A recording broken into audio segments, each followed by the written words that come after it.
오늘만 20.75%가 올랐습니다. 그래가지고 계산을 해보니까 289%더라고요. 289%면 이제 4배가 조금 덜 됩니다. 그죠? 진짜 축하드립니다. 이런 거 외에도 다른 2차전지 관련 기업들 들어가가지고 우리 또 이미 하고 있어요. 근데 이제 오늘 그걸 말씀드릴 건 아니고 최근에 좀 이제 빠지나 싶더니 오늘 이제 아주 급등을 한 또 기업을 하고 있는데 아마 그 기업이 2차전지 관련주라고 모르시는 분들도 많을 겁니다. 그래서 약간 후발주자로 주가가 좀 늦게 오르는 것 같은데 하지만 늦게 오르는 것만큼 최근에 이제 또 움직이기 막 시작을 했거든요. 요거 이제 말씀드릴 테니까 위에 번호 010-8838-7999번으로 문자 주시면 말씀드리도록 하겠습니다. 오늘은 요 기업을 얘기할 건 아니고 다른 기업을 소개를 드릴 겁니다.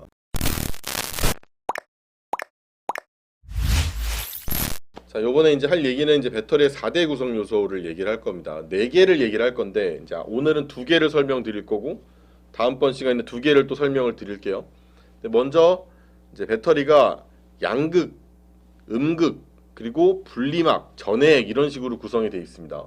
그래서 이쪽이 이제 양극이고 음극이고 가운데 분리막이 있고요. 그다음에 이제 전해액이 이렇게 있단 말이에요.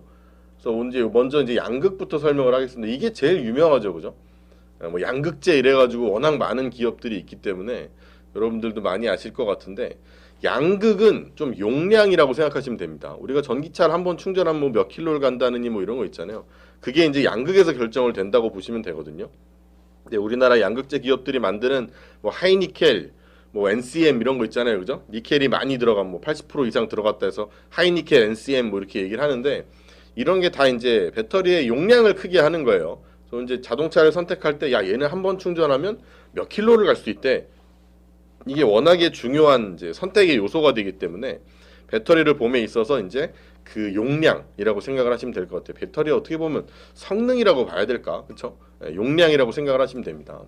근데 이 양극은 어떤 식으로 생겼냐면 이렇게 생겼습니다. 일단 알루미늄 기재가 이런 식으로 있고요. 이렇게 얇게 있고요. 그다음 여기에 이제 활물질이라든지 도전제라든지 바인더라든지 이런 게 이제 다 들어있단 말이에요. 이걸 이제 합쳐가지고 합재라고 부릅니다. 합재. 근데 여기 이제 리튬이 쓰이는 건데 그래서 여기 이제 바인더라는 건 충전하고 방전이 이제 반복적으로 계속 되잖아요. 충전됐다, 방전됐다. 이걸 계속 왔다 갔다 할 거 아니에요. 배터리를 사용하게 되면. 그럼 이제 충방전이 반복적으로 진행이 될 때 활물질이나 도전제 사이에 이런 결합이 느슨해지는 걸 방지하는 역할을 하고요. 도전제라는 거는 뭐 말 그대로 이제 전기를 통하게 하는 물질이고, 그리고 활물질이라는 거는 양극에서 아까 이제 보여드린 그림처럼 양극에서 배터리 이제 전극에 관련하는 전극 반응에 관여하는 물질을 활물질이라고 불러요. 그래서 요게 이제 뭐 리튬이랑 이제 산소가 합쳐가지고 리튬 산화물이라고 하는 형태로 존재하는 게 바로 활물질입니다. 근데 여기에서 이제 여러분들이 많이 아는 게 이쪽인데 양극 활물질을 과연 뭐 어떤 걸 사용하느냐에 따라서 뭐 배터리의 용량도 결정이 되고요. 배터리의 전압도 결정이 되기 때문에 활물질의 역할이 굉장히 중요한데 그게 이제 뭐 이 활물질 안에 보면 뭐 NCM도 있고요. 그죠? 그래서 뭐 니켈, 코발트, 망간 이런 것도 있고 뭐 NCA도 있고요. 그죠? 뭐 NCMA도 있고 막 그런 니켈, 코발트, 알루미늄 이래서 NCA도 있고 제일 많이들 투자하시는 게 이런 쪽이잖아요. 그죠?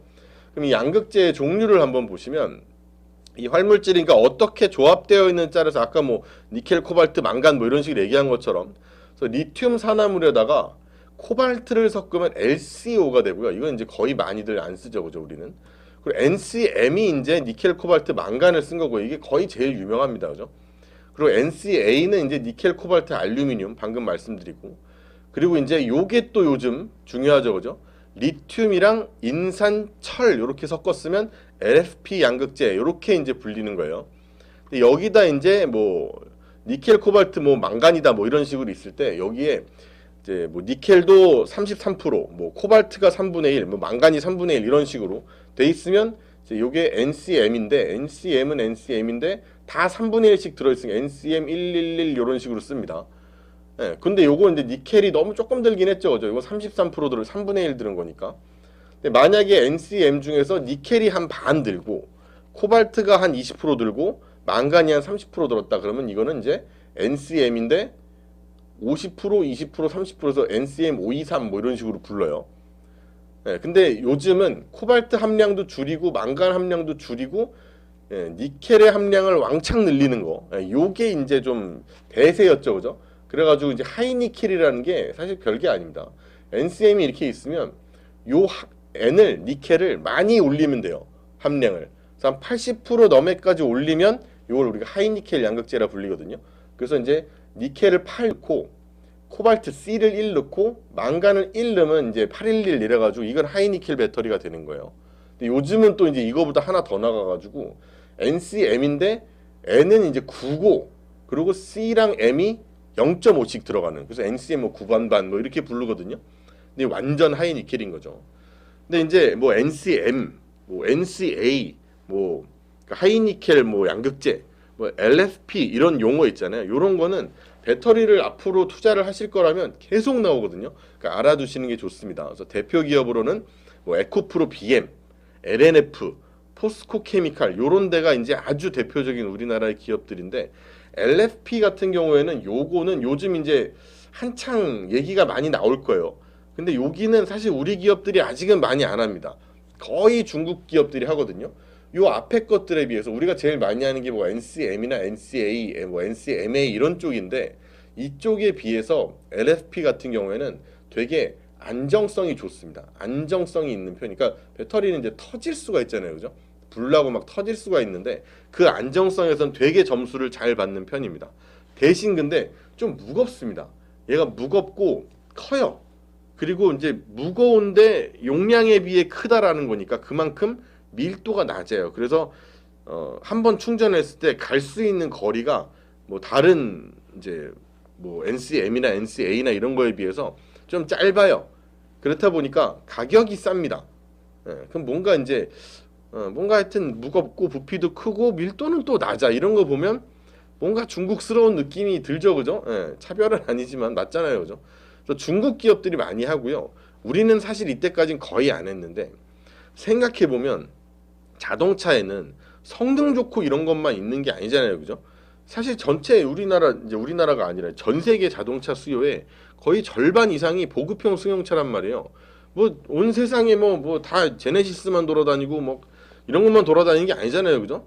예, 작은 승용차가 되게 많이 돌아다니고 뭐 아반떼도 많이 돌아다니고 뭐 그렇잖아요. 또 뭐 있지? 예, 그런 거 모닝 이런 것도 많이 돌아다니고 그렇잖아요, 그죠?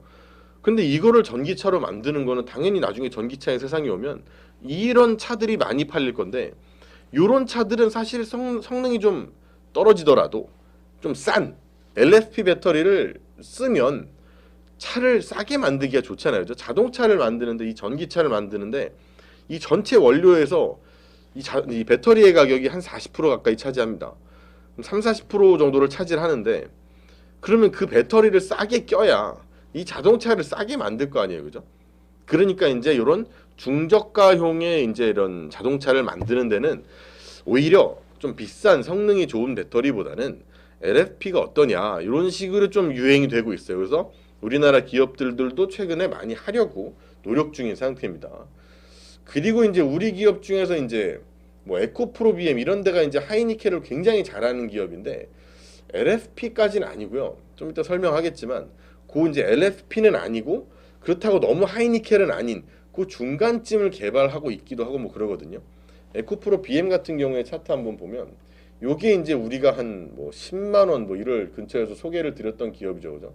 10만 원 근처에서 이제 오늘 이제 8.91% 올라가지고 많이 올랐어요. 그래가지고 21만 4천 원 됐는데 이제 뭐 100%좀 넘겨 있는 그런 상태입니다. 근데 좀 지켜볼까 싶었어요. 최근에 너무 이 변동성이 심하다 보니까. 근데 다시 뛰어 올랐으니까 뭐 축하드립니다.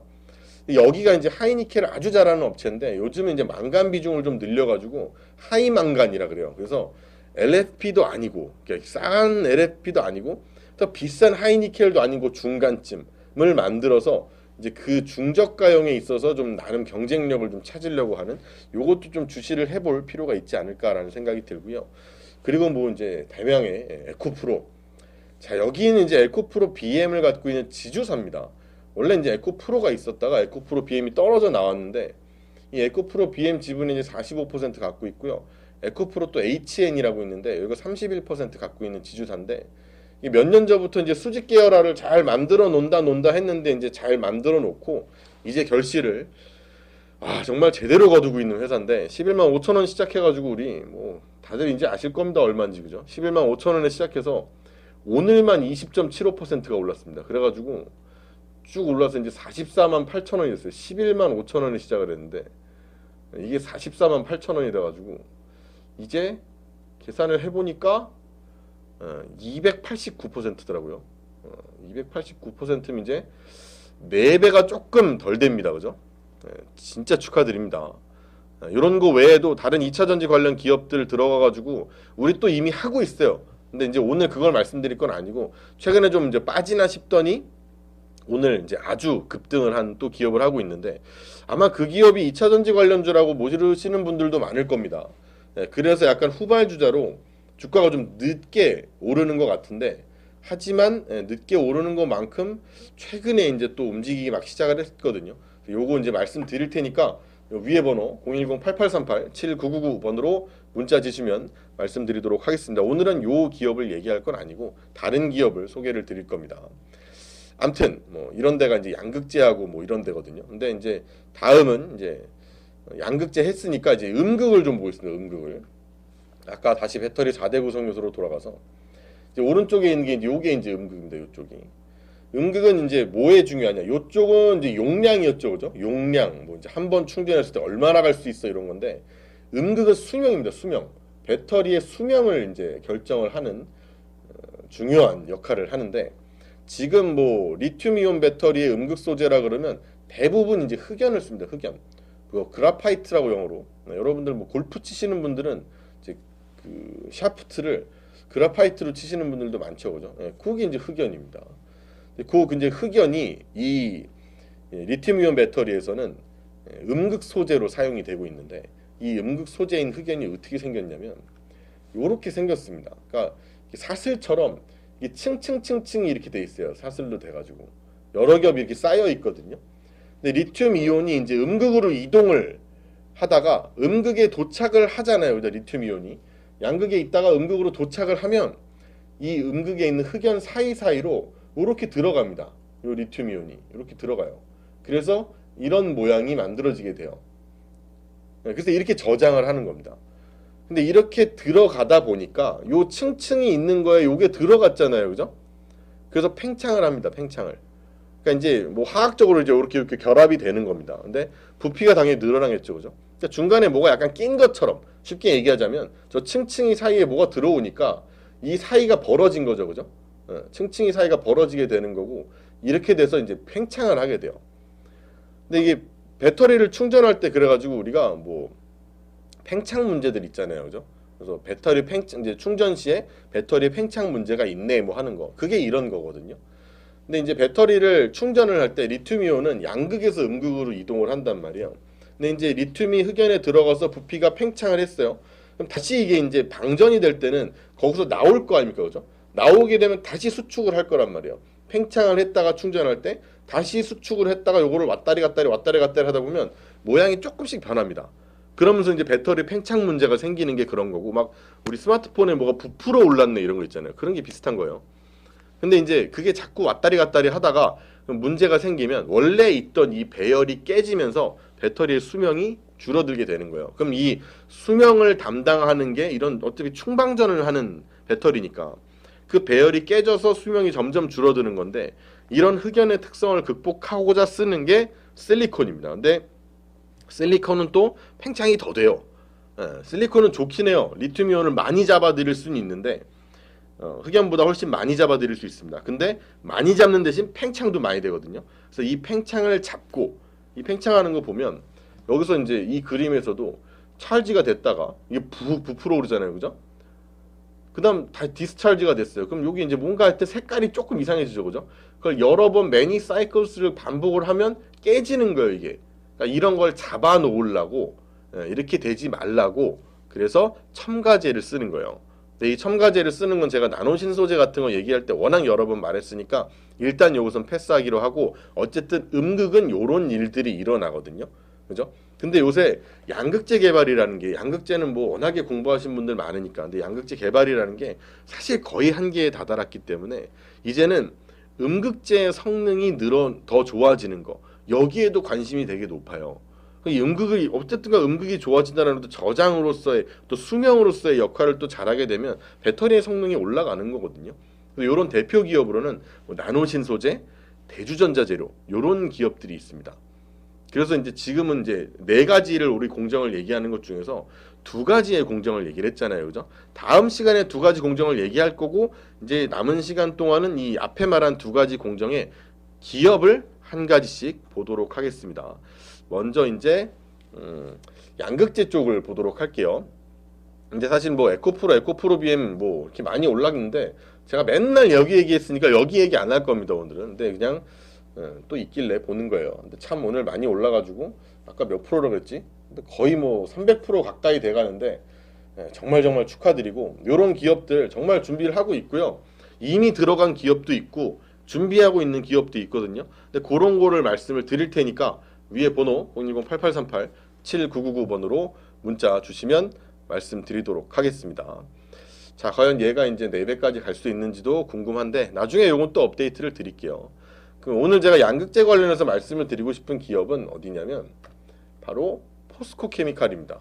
이 양극재 대표 기업으로 이제 뭐 소개를 또 말씀을 드리는데 사실 이 포스코 케미칼은 양극재도 하고요. 네, 음극재도 합니다. 이제 다 해요. 이게 풀 포트폴리오를 선배 모르잖아요. 그죠? 그러니까 다 해요. 그리고 이제 포스코 케미칼이 포스코 홀딩스가 있어요. 또 위에. 그럼 이 포스코 홀딩스는 또 리튬 사업을 해요. 그래서 이 포스코 홀딩스의 리튬 사업이랑 연계를 해가지고 양극재 생산을 하고 또 흑연 음극재 사업을 같이 해가지고 수직 계열화의 장점을 보유하고 있다는 평가를 받고 있습니다. 왜냐하면 이런 회사들이 어쨌든간 리튬을 가져오는 데 있어서 쉽지 않습니다. 요즘은 리튬이 워낙 귀해졌기 때문에. 근데 이 리튬을 어쨌든간 위에 회사에서 해주고 나는 밑에서 그걸로 양극재를 같이 하는 뭐 이런 식으로 되어서 수직 계열화가 잘 되어 있기 때문에 이 회사도 상당히 탄탄하다고 볼 수가 있는데 실적 추이와 전망을 보면 올해 이제 연간으로 봤을 때 올해 2023년을 봤을 때 연간 매출액은 약 한 4조 9천억 원 정도 그리고 영업이익은 대충 한 3,800억 정도를 기록할 것으로 예상을 하고 있습니다. 그럼 전년 동기 대비했을 때 매출액은 한 50% 정도 늘어나는 거고요. 그리고 영업이익은 130% 늘어나는 이런 꼴이 됩니다. 상당하죠, 그죠? 근데 여기가 또 이 영업이익의 증가세가 이렇게 봐도 고무적이고 만만치 않은데 이건 됐고 2020년과 비교를 해보면 2020년은 영업이익이 600억입니다. 600억. 600억짜리가 내년이 되면 2024년이 되면 8,350억, 8,400억이 돼요. 그럼 이게 14배입니다. 14배. 14배까지 안 되지만 거의 그 정도 되죠. 그죠? 이 정도가 되는 거예요. 근데 이게 5년입니다. 5년. 1, 2, 3, 4년이네요. 그죠? 4년 만에 이렇게 되는 거예요. 그럼 영업이익만 놓고 봤을 때 이 정도까지 커지는 회사 사실 많지 않습니다. 진짜 많지 않습니다. 그리고 여기가 그렇다고 뭐 재무구조가 그렇게 잘못되어 있는 회사도 아니고 진짜 장사 잘하고 있는 회사 중에 하나가 아닌가 싶어서 오늘 소개를 좀 드리는 거예요. 그리고 워낙 유명한 회사인데 이 회사에 대해서 그냥 뭐 뭔가 조금 그냥 약간 다른 양극재 회사나 이런 데들에 비해서 뭔가 이름이 포스코가 붙어 있으니까 포스코가 붙으면 뭔가 사람들이 좀 옛날 느낌, 약간 이런 느낌으로 좀 보시는 것 같은 이런 생각이 좀 들지만 그렇지 않습니다. 꽤나 멋진 기업이라는 말씀을 좀 드리고 싶고요. 분기별로 보면은 이제 올해 1분기를 봤더니 매출이 8,431억, 영업이익이 317억입니다. 그죠? 그러면서 영업이익만 볼게요. 증가세가 뭐 1분기가 300, 2분기가 800, 900, 그죠? 3분기 되면 바로 1,000억대 넘어갑니다. 그죠? 그리고 4분기에는 당연히 1,000억 중반대까지 그러니까 분기별로 가파르게 증가세를 보일 거라고 생각을 하고요. 그리고 여기에 대한 평가로 이제 양극재 부문에 이제 이미 확정이 되어 있는 확정된 고객사들 있죠. 이미 내가 갖고 있는 고객사들 쪽으로 나가는 출하량도 증가되고 있다라는 거. 그러면서 외형 성장이 될 것이다라고 전망하고 이런 의견들이 나오고 있는 거고. 그리고 IRA의 이제 세부 시행령이 발표가 되고 나면 양극재뿐만이 아니라 음극재 사업에도 또 르레이팅을 기대한다는 의견이 나오고 있는 상태입니다. 근데 이 회사를 보면 요새 이제 증권사에서 나오는 목표가들을 살펴보면 대충 한 20만 원 중후반대입니다. 20만 원 중후반대. 그러니까 다 왔죠, 그죠?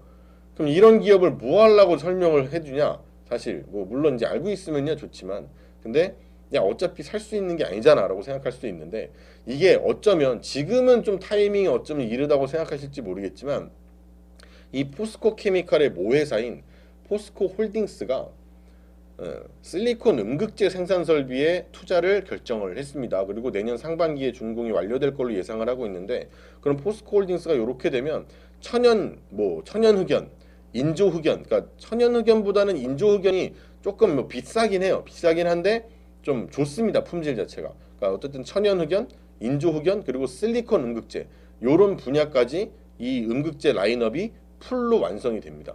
근데 흑연의 경우에는 사실 중국에서 원래 많이 수입을 했었거든요. 근데 이제 포스코 홀딩스가 자체 생산을 할 수 있게 되는 거고, 그렇다면 앞으로 IRA 세부 법안이 나오게 되면 이게 프리미엄이 붙을 수가 있습니다.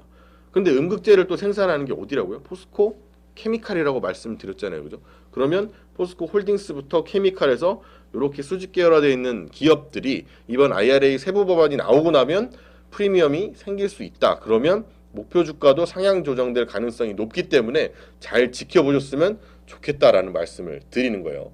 이게 오늘 양극재에 대한 이야기였고, 두 번째 이제 음극재 쪽으로 갈 건데, 사실 나노 신소재 얘기는 워낙 많이 했기 때문에 대주전자 재료를 볼 겁니다.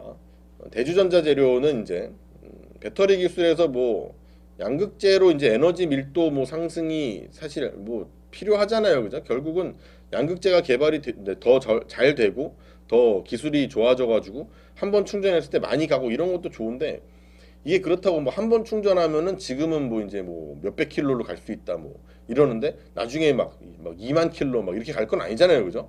그럼 언젠가는 이 양극재가 한 번 충전했을 때 갈 수 있는 이 배터리의 용량이라는 건 결국은 한계에 도달하고, 최근에 약간 한계 얘기가 나오고 있거든요. 그럼 여기에 이제 이 배터리의 성능을 높일 수 있는 건 바로 수명, 음극재 쪽으로 관심이 집중이 되고 있는 거죠. 근데 이 대주전자 재료가 실리콘 음극재를 만드는 회사이기 때문에 관심이 높을 수밖에 없습니다. 그리고 올해 기준으로 했을 때 실리콘 음극재를 양산하는 기업이 한 3개 정도 돼요. 전 세계에서.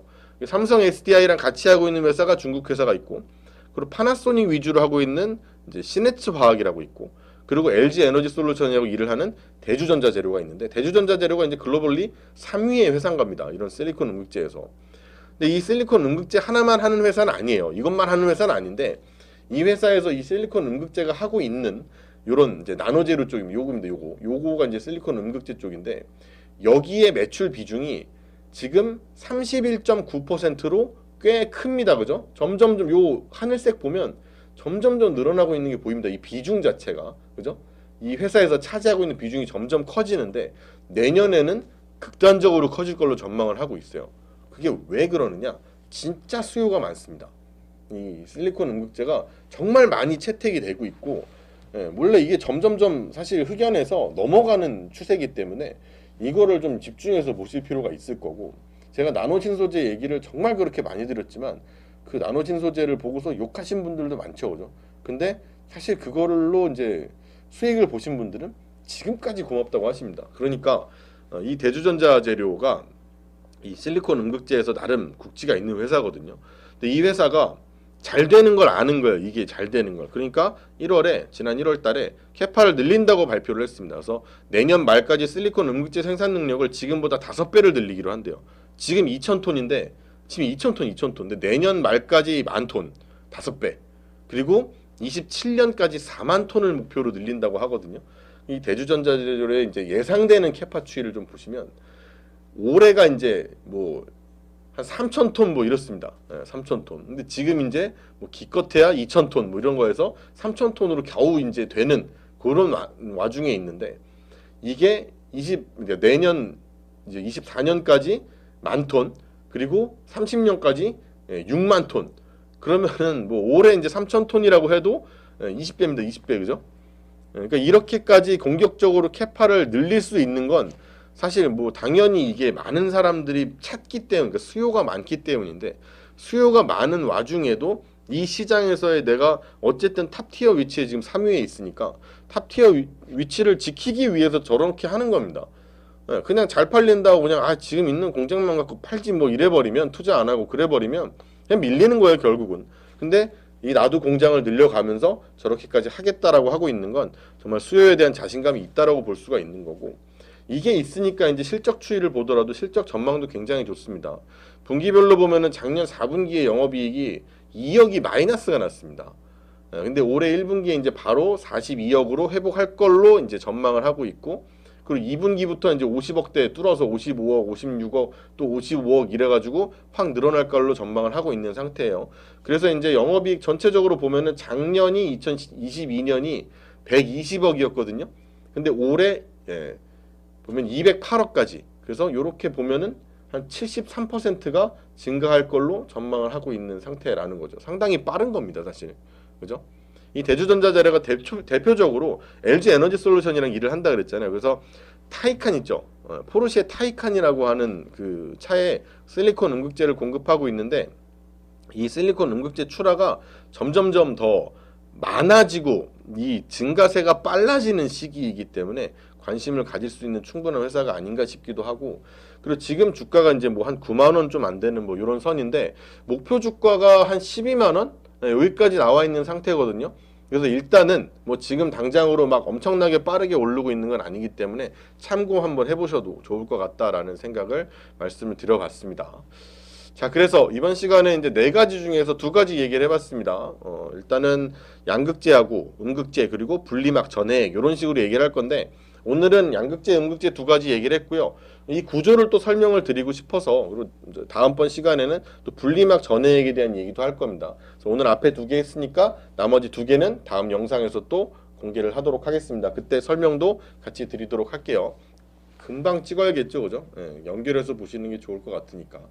아무튼간 오늘 영상은 이렇게까지 할 건데, 어쨌든간 지금 뭐 2차전지 오늘 움직이는 걸 보셨을 때도 사실 움직이는 애들은 정말 빨리 움직이거든요. 그러니까 너무 늦지 않게 위에 번호 010-8838-7999번으로 무료 문자 신청해 주시면 되고요. 그냥 문자 신청합니다 이렇게 보내주시면 돼요. 그러면 종목 잘 정리해서 보내드리도록 하겠습니다.